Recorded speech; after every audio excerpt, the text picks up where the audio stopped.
In today's video, we are going to show you a little bit of a behind the scenes in the life of the Gaffer J. I do want to do more of this type of content. I think it might be quite eye-opening for people who already coach, maybe inspire coaches who aspire to be a full-time coach one day, whether you're a parent or a player.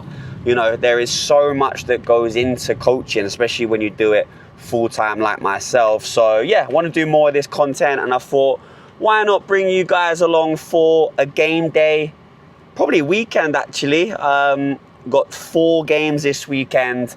Luckily today is Saturday, they're back-to-back, and then tomorrow back-to-back as well, so it's not like there's too much of a wait in between.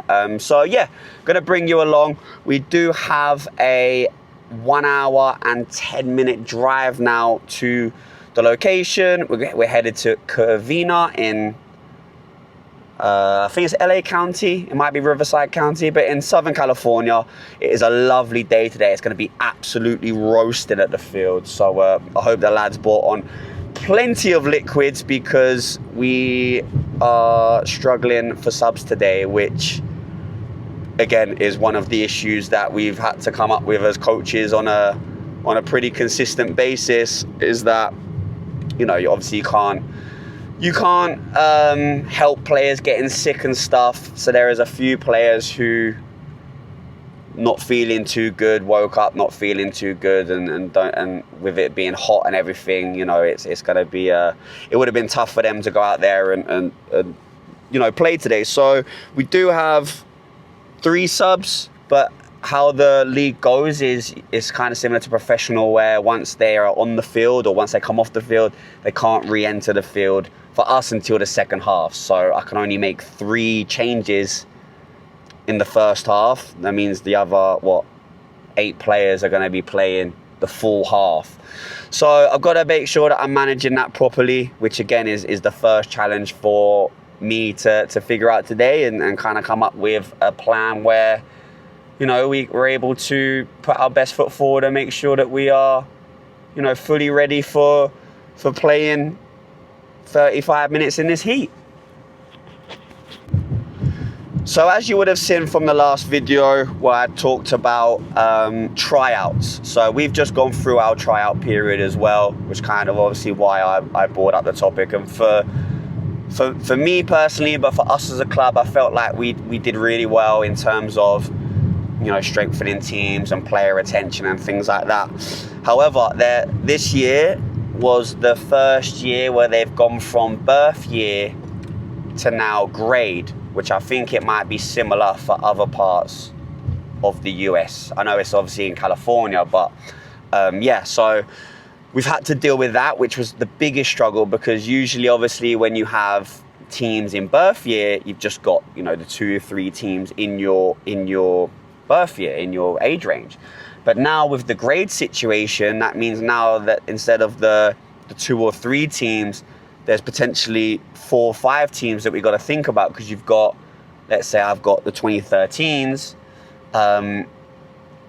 there's actually now some 2012s that come into the age group. So it will only be 2012s that are from August to December. However, we've been in a situation with our U14s where there was, I have the 2013s and the 2012s, and 10 players from the 2012s were able to go to their grade, which then means, and I've got the second team on both. So that means, and you know, these 2012s are high quality players as well, which adds strength to and depth to a team, which has struggled this year. You know, my 2013s, they've had a tough season. So obviously the main plan is to strengthen, so we can go into 2026, 2027 season in our best foot forward. But that doesn't then mean, what do I do with the 6 to 7 players who these 10 are going to replace? And obviously you've got players that are coming down from the top teams in the age groups as well. So ideally I was able to make a team of 15 players from players, you know, in different teams. and there was 5 or 6 players in my current team that were able to move down. So that leaves me with, again, I think it was 6 to 7 players who potentially are getting dropped from the club, which is definitely not what we want to do, because some of these players have been with us for some players have been there longer than what I have been coaching. I've been there 5 years. Some have been there for 6 years and potentially onwards. So yeah, it was definitely a tough period. We was luckily, as a club, we was able to field a third team, which was able to house these players, and make sure that they're still part of the club, and they will be playing at a little bit of a lower level, which is what they play at now. But I think for their development and their success, and they will get a bit of challenge as well in that league, then I think they're definitely doing the right things and moving in the right place. But this is the side that parents don't see. When I was having the conversations of the obviously giving the offer to the players, that's the easy conversation. But when you're having to call the parents and saying that they're not going to be a part of the team moving forward, that's a very tough conversation to have, because these kids do work hard. Kids just develop at different rates, and there were some players who develop a little bit quicker. There's some players that have struggled to play at the level, and they are a very great group in terms of great attitude. They work super hard, and they're just great kids. So yeah, obviously you have some tough conversations, and in the heat at the moment, I feel like sometimes parents don't understand. They obviously always want what's best for their children. I completely understand that, but sometimes I feel like parents don't understand that we don't like to have these conversations. We don't have these conversations out of spite or maliciousness. We generally enjoy coaching these kids. We create a relationship with these kids where we want them to be the best person and player that they can be on and off the field. And it's so tough to not be able to always help a player to bring the best out of them. Unfortunately, some players are going to vibe with different coaches a little bit better. I've got a good relationship with these players. I might not be the best coach to bring the best out of these players, and that's okay. Like we talked about in the trials, that is absolutely okay. But it definitely doesn't mean that those conversations become any easier. So yeah, I'm very happy that we was able to come up with a plan to create an environment and a platform for these players to be able to continue to stay at the club, because yeah, those are not easy conversations to have. And I'm very happy that tryouts is over now. Although we do have another set of tryouts in a month's time for our high school kids, which I do have a team in that age group as well, my U15s, which are going to high school. So yeah, I'm hoping there won't be any conversations of that, because I'll be looking to take all of those players back. So that tryout should be a lot easier, but I will be looking to kind of rebuild and bring up that team again, seeing as so many players have gone to their own grade. So hopefully the trickle-down effect from the 2011s into the 2012 U15 age group is very similar to make my life a little bit easier at trials, that's for sure. But again, this is why I wanted to do a video like this, because this is definitely the side that I don't feel like people get to see. They just see, get to the field, deliver a session, coach at the games, and then we go home and everything's all rainbows and sunflowers. But it is definitely a 9 to 5, potentially 9 to 9 sometimes. So yeah, but we do it for the love of the game, eh?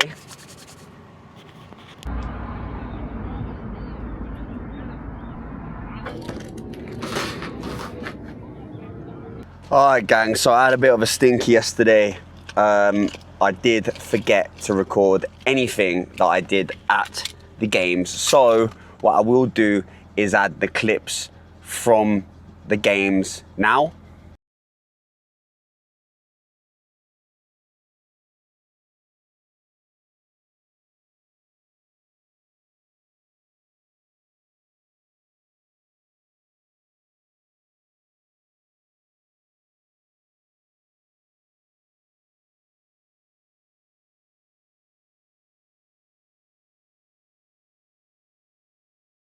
and then I'll try and make an effort to get as much as I can for the game day today. We are home today, so we're a 10-minute drive away, which isn't too bad.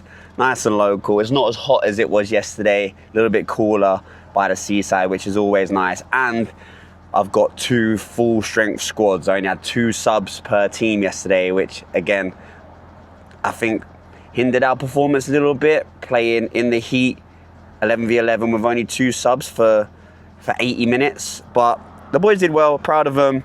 Would like to get a better result today for the older team. My younger boys are playing top of the league, so it's going to be a tough game. Both be tough games, but yeah, let's see how we get on, eh?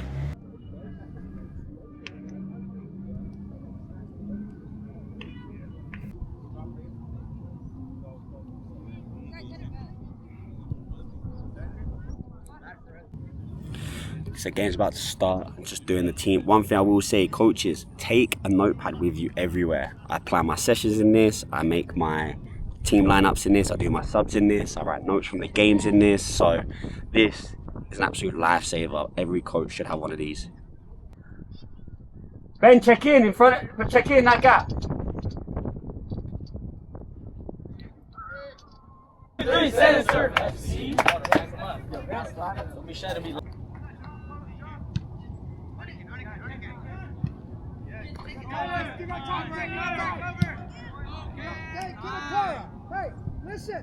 So we are home now. We are showered after another 2 games today. First game, lost 4-0 to top of the league. Very good opposition.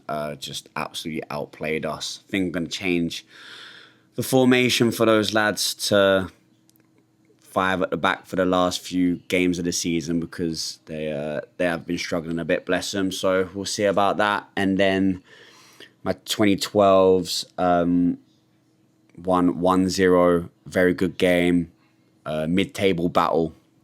There were a few places above us in the league. Scored a great goal before half time, and then into the second half, I'd say a couple of I'm like 10-15 minutes into it, goalkeeper dislocated his finger, so we had to stick our striker in goal, who's got some goalkeeper experience, but he's obviously not a goalkeeper. So we went 5 at the back, 5-3-2 for that. Was just defending for our lives. Luckily, we was able to seal the deal and get the job done. Goalkeeper actually did very well, made some decent saves. Hats off to him. I'll have to get him a Starbucks gift card or something for the effort that he's put in for that game. But yeah, all in all, a good weekend in general. I want to try and do these videos quite consistently. I want to try and do like 2 or 3 a week maybe. Most of the days do look quite similar, so I'll have to figure out how to work the way around that. And I don't really want to record my practices, just due to I'm not sure how that will go with the players and parents and stuff. But again, I just want to show kind of the behind the scenes of the Gaffer J, not really, always my teams and stuff like that. But yeah, if you did make it this far, I have created a free coaching Discord, which is going to go over just coaching discussions. It's going to have session ideas. I want to try and give some feedback for your sessions. And yeah, it's going to have some my session plan for the week and stuff like that as well. So if you are into that, I'll drop a link in the description. But if you do enjoy these types of videos, more of the behind the scenes stuff, drop a like, drop a comment of what you do want to see more from these videos. I am definitely open to ideas, because yeah, I have such a fun job. And I know it was, like we talked about at the start, sometimes can be tough, but today, for example, was a fun day. A narrow 1-0 win. So yeah, those little moments do make it quite fun. I wish I recorded some of the reactions, because it was pretty nerve-wracking on the sideline. But we'll get there. Hopefully, maybe I'll grow some confidence in recording myself more in front of the players and stuff like that. So yeah, if you did enjoy, drop a like, drop a comment, and we will see you in the next one. Peace.